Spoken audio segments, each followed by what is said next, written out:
खुदी को कर बुलंद इतना कि हर तकदीर से पहले खुदा बंदे से खुद पूछे बता तेरी रजा क्या है। इकबाल ने ये शेर बंदों के लिए कहा था। शायद इसीलिए इस टावर को सड़क के बीचों बीच खड़ा करने के लिए किसी से पूछा नहीं गया। अब रास्ता मुतासिर हो या लोग, किसी को क्या फर्क पड़ता है। और टावर ऐसे खड़ा है जैसे खेतों में परिंदे उड़ाने के लिए लगाया गया हो। हाई टेंशन वायर्स गुजारने के लिए इस टावर को शहर की पोश आबादी क्लिफ्टन के रिहायशी इलाके में कई बरस पहले लगाया गया था, लेकिन आबादी बढ़ जाने के बाद उसे हटाने की जहमत किसी ने गवारा नहीं की। 7-8 साल से इधर यही हो रहा है कि सबसे पहले तो ये है कि तारे बहुत खतरनाक हैं, आवाम बच्चे हर चीज़ गाड़ियाँ गुजरती हैं, इसकी वजह से ट्रैफिक भी बहुत जाम होता है ना।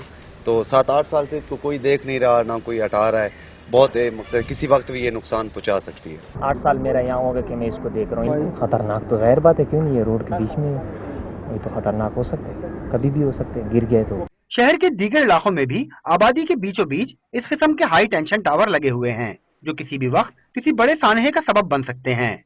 कैमरामैन फैसल शेख के साथ सैयद जीशान अहमद, डॉन न्यूज, कराची।